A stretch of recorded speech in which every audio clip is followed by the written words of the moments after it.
पिछले video lecture में हमने प्रश्नावली 3.5 के फर्स्ट वाले क्वेश्चंस के बारे में बहुत ही बेसिक से डिस्कस किया। आज की वीडियो लेक्चर में हम प्रश्नावली 3.5 के सेकंड क्वेश्चन और थर्ड क्वेश्चंस को सीखेंगे। क्वेश्चंस इसमें जो है थोड़ा सा बड़ा क्वेश्चंस दिया गया है, इसलिए डिवाइड बाई डिवाइड करके वीडियो में समझाया जा रहा है। तो सेकंड वाला क्वेश्चन दे दिया है, ए और बी के किन मानों के लिए निम्न रैखिक समीकरणों के युग्म के अपरिमित रूप से अनेक हल होंगे।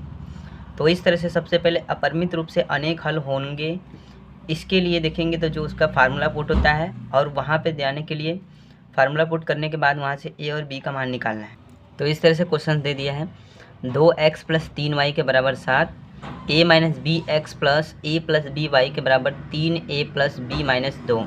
तो सबसे पहले इसको सॉल्व करेंगे। यहाँ पे इसको सॉल्व करेंगे तो इसको इस तरह से लिखेंगे, 2x + 3y माइनस के 7 के बराबर 0। ठीक है, 7 को इधर लाएंगे। अब यहाँ पे इसको लिखेंगे a - bx + a + b y - 3a + b - 2 के बराबर क्या हो जाएगा। अब इसके बाद यहाँ पे देखिए, यहाँ पे सवाल कर रहा है कि रैखिक समीकरण के युग्म के अपरिमित रूप से अनेक हल होंगे। अपरिमित रूप से अनेक हल होने के लिए क्या होता है, जो a1 होता है, a1 a2 के बराबर b1 b2 के बराबर c1 c2, इस तरह से तीनों मान बराबर होते हैं। अपरिमित रूप से अनेक हल होने पर इस तरह से ये कंडीशन होता है, ये इस तरह से कंडीशन हो जाएगा। अब इसके बाद यहाँ पे हम लिखेंगे अपरिमित रूप से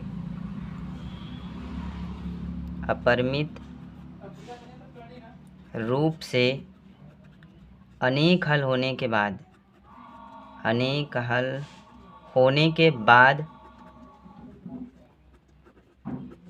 ठीक है, अनेक हल होने के बाद अब a1 a2 b1 b2 और c1 c2 का मान निकाल लेंगे यहाँ से। तो हमारा a1 का मान आएगा a1 के बराबर 2 और यहाँ पे a2 के बराबर हो जाएगा a - के b और b1 का मान यहाँ पे आ जाएगा 3 और b2 का मान यहाँ पे हमारा हो जाएगा c1 का मान यहाँ पे हमारा हो जाएगा माइनस के 7 और c2 का मान यहाँ पे हमारा हो जाएगा -3a + b - 2, इस तरह से। तो यहाँ पे वैल्यू को पुट करेंगे तो ये हो जाएगा a1 बटा a2 के बराबर b1 बटा b2 के बराबर c1 बटा c2। सारे मान को पुट करेंगे, तो मान को पुट करेंगे तो ये हो जाएगा 2 के बटा a - b के बराबर ये हो जाएगा 3 के बटा b1 b2 का मान पुट कर रहे हैं a + b के बराबर ये हो जाएगा -7 के बटा -3a + b - 2। ठीक है, ये माइनस माइनस कट जाएगा। अब इसके बाद यहाँ पे करेंगे तो यहाँ पे लिखेंगे प्रथम दो समीकरण से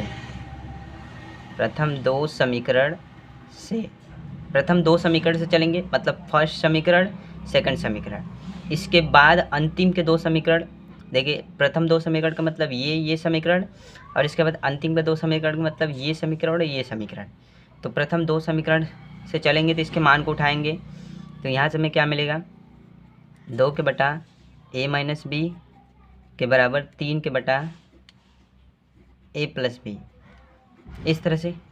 अब इसके बाद इसके तिर्या का गुणा कर देंगे तो ये क्या मिलेगा, 3a - b के बराबर 2a + b, इस तरह से मिल जाएगा। अब इसके बाद जब इसको हम सॉल्व करेंगे तो ये हो जाएगा 3a - 3b के बराबर, यहाँ पे सॉल्व करेंगे तो ये हो जाएगा 2a, ये हो जाएगा 2a + 2b।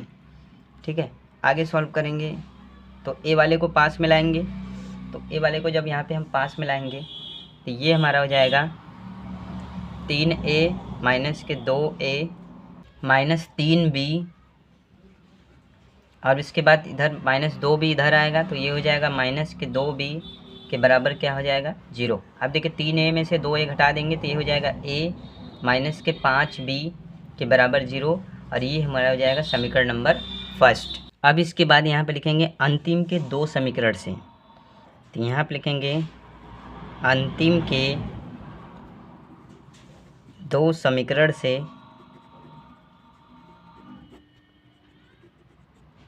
ठीक है। अंतिम का 2 समीकरण हमको क्या मिलेगा, 3 के बटे a प्लस बी के बराबर 7 के बटे 3a प्लस बी माइनस के 2। अब इसका भी तिरिया का गुणा कर देंगे, इसमें इसका गुणा इसमें और इसका गुणा इसमें कर देंगे।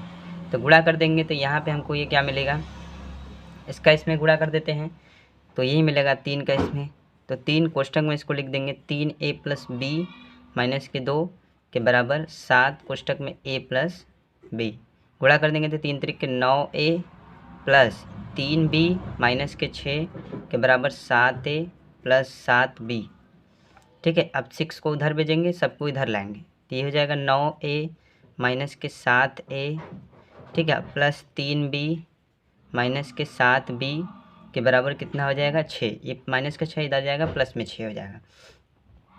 अब इसके बाद इसको घटाएंगे तो यहाँ पे घटाने के बाद देखिए क्या आएगा, 9a में से 7a घटाएंगे तो ये हमारा हो जाएगा 2a, ठीक है। अब देखिए 3b है, 7b घटाएंगे तो कितना हो जाएगा minus 4b, 2a minus 4b के बराबर कितना हो जाएगा 6।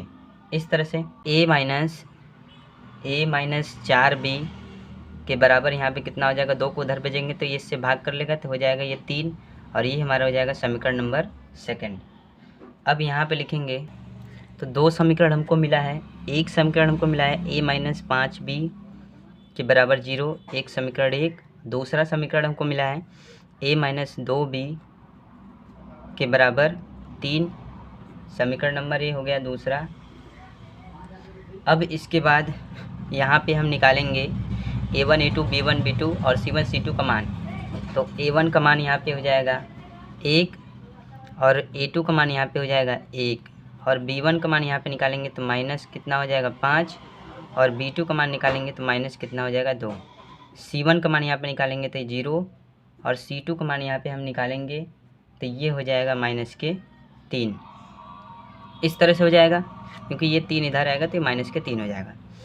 अब इसके बाद यहाँ पे हम लिखेंगे वज्र गुणनखंड विधि से। अब इसको वज्र गुणनखंड विधि से सॉल्व करेंगे। यहाँ पे लिखेंगे वज्र गुणनखंड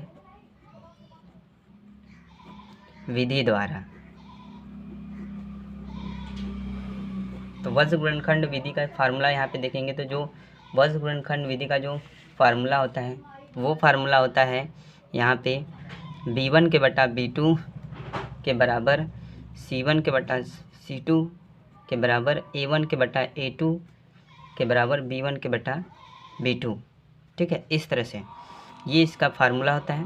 इसको क्रॉस में अगर लिखेंगे तो ऐसे लिखेंगे जैसे b1 b2 और c1 c2, इसके बाद a1 a2, इसके बाद b1 b2। ये x का पद होता है, ये y का पद होता है और ये 1 के बटे लिखते हैं। क्रॉस मल्टीप्लिकेशन करने के बाद जब क्रॉस मल्टीप्लाई यहाँ पे हम कर देते हैं तो उसके बाद करने के बाद यहाँ पे हम उसको गुणा करते हैं, ठीक है। बीच में बराबर लगा होता है ऐसे करके। तो फटाक से तब इसमें हम वैल्यू को पुट कर देंगे, जो मान हमारा a1 a2 b1 b2 और c1 c2 का मान रहेगा, मान को यहाँ पे हम पुट कर देते हैं। तो मान को पुट कर देंगे तो ab का मान निकालना है, तो ये लिखेंगे यहाँ पे हम सबसे पहले यहाँ पे b1 b2 का मान पुट कर देंगे। तो b1 b2 का मान यहाँ पे -5 और यहाँ पे माइनस कितना हो जाएगा 2। अब इसके बाद यहाँ पे पुट कर देंगे हम c1 c2 का मान। तो c1 c2 का मान दिया है 0 माइनस के 3, ठीक है। अब इसके बाद यहाँ पे लगाएंगे हम बराबर। अब इसके बाद c1 c2 का मान यहाँ पे पुट करेंगे तो ये हो जाएगा 0 माइनस के 3। अब इसके बाद यहाँ पे हम a1 a2 का मान पुट करेंगे तो ये हो जाएगा 1 और 1।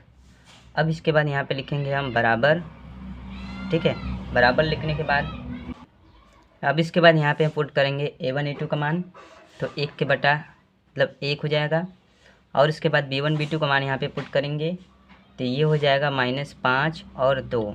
अब इसको अच्छे से कर लेते हैं। जैसे यहाँ पे देखिए ये a का वैल्यू है, ठीक है। इस तरह से ये b का वैल्यू और इसको हम लिखते हैं 1 के बटा।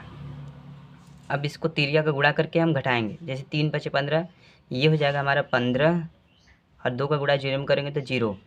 मतलब इसको हम कैसे लिख सकते हैं, 1 के बटा 15 माइनस 0, क्योंकि घटाएंगे 5 × 15 माइनस माइनस कट जाएगा, 2 का गुणा 0 में कर देंगे 0 आ जाएगा। ठीक है, अब यहाँ पे b के बटा, इसको करेंगे 1 का गुणा 0 में तो 0 आ जाएगा।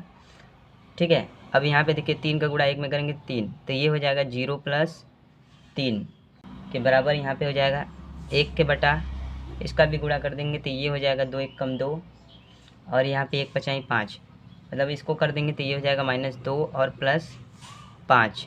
ठीक है, इस तरह से। अब इसके बाद यहाँ से देखिए इसको क्या करेंगे हम, अब इसका इसमें गुणा कर देंगे। पहले इसको सॉल्व कर लेते हैं, तो 15 में 0 हटाएंगे तो क्या आएगा, 15 आएगा। मतलब 1 के बटा ये 15 हो गया के बराबर, b के बटा ये 3 हो गया के बराबर 1 के बटा ये 3 हो गया, इस तरह से। अब इसके बाद यहाँ पे हम तिरिया का गुणा कर देंगे, इसका गुणा इसमें और इसका गुणा इसमें कर देंगे, तो मतलब यहाँ पे क्या मिलेगा, a बराबर 1 बटा 3 × 15, इसको यहाँ पे काट देंगे, 3 × 3 3 × 5 = 15, तो 1 बराबर हमको 5 मिल जाएगा। अब इसके बाद b का इसमें गुणा कर देंगे, तो यहाँ पे देखिए क्या मिल जाएगा, b के बराबर 1 बटा 3 का गुणे कितना हो जाएगा, यहाँ पे करेंगे तो 3, 3 से 3 कैंसिल हो जाएगा, तो b का मान कितना हो जाएगा 1।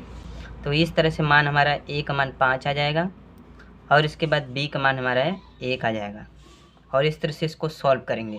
थोड़ा सा लंबा सवाल है, लेकिन समझते रहेंगे तो बहुत ही ज़्यादा आसान सवाल हो जाएगा। दूसरा क्वेश्चन दिया है k के किस मान के लिए निम्नलिखित समीकरणों के युग्म का कोई हल नहीं है। तो कोई हल नहीं है, इस तरह से उस वाले फार्मूला पे इसको हम पुट करेंगे और वहाँ से हम k का मान निकालेंगे। ठीक है, बहुत ही ज़्यादा आसान क्वेश्चन है।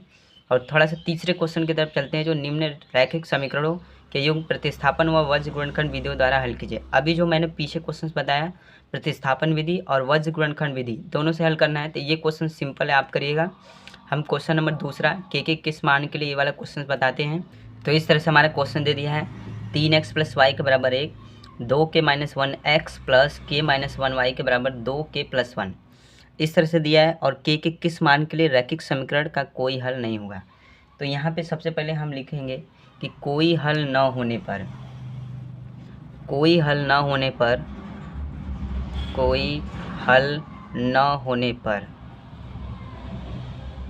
क्या कंडीशन होता है, a1 बटा a2 के बराबर b1 बटा b2, c1 बटा c2। ठीक है, b1 बटा b2 और c1 बटा c2 का मान जो रहता है वो बराबर नहीं होता है। मतलब a1 बटा a2, b1 बटा b2 का मान तो बराबर रहता है, बट b1 बटा b2 के बराबर c1 बटा c2 का मान नहीं होता है। तो इस तरह से सबसे पहले इसको इस रूप में लिखेंगे। तो यहाँ पे लिखेंगे तो a1 a2 का मान यहाँ पे निकाल लेंगे, तो a1 का मान हमको मिल जाएगा 3 और a2 का मान हमको मिल जाएगा 2k - 1, और b1 का मान यहाँ पे निकालेंगे तो मिलेगा हमको 1, और यहाँ से b2 का मान निकालेंगे तो मिलेगा k - 1। ठीक है, और इसके बाद यहाँ से c1 का मान निकालेंगे तो हमको मिलेगा -k1, और c2 का मान यहाँ पे निकालेंगे तो मिलेगा हमको -2k + 1। ठीक है, इस तरह से। अब इसके बाद इसको इस फॉर्म में, फार्मूले के फॉर्म में लिखेंगे। तो फार्मूले के फॉर्म में यहाँ पे हम जब इसको लिखेंगे तो ये हो जाएगा यहाँ पे 3 के बटा a1 a2 को मान रखेंगे तो 3 के बटा 2k - 1 के बराबर b1 b2 को मान लिखेंगे तो 1 के बटा k - 1 के बराबर, ठीक है, बराबर नहीं है, -1 के बटा -2k + 1, ये c1 c2 का मान है। अब इसके बाद यहाँ पे मेन चीज़ यही आपको काम करना है, यहाँ पे लिखना है प्रथम दो समीकरण से, प्रथम दो समीकरण से, प्रथम दो समीकरण से k का मान निकाल लेंगे। उसके बाद यहाँ पे लास्ट वाले k का मान पुट करे या ना करे, हमारा जो k का मान निकलेगा वही हमारा आंसर हो जाएगा।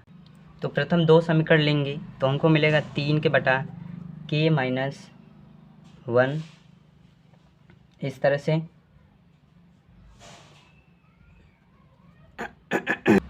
तो प्रथम दो समीकरण लेंगे तो इस तरह से हमको मिलेगा 3 के बटा 2k - 1 के बराबर 1 के बटा k - 1।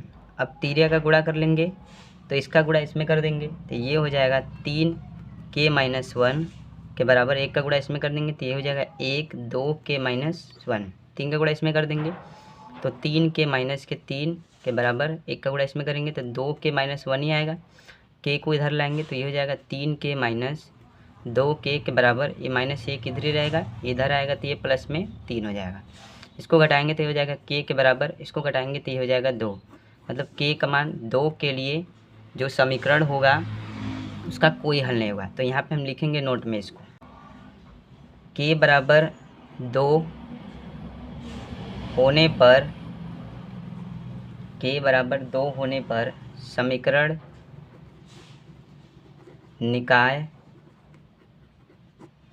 निकाय का कोई भी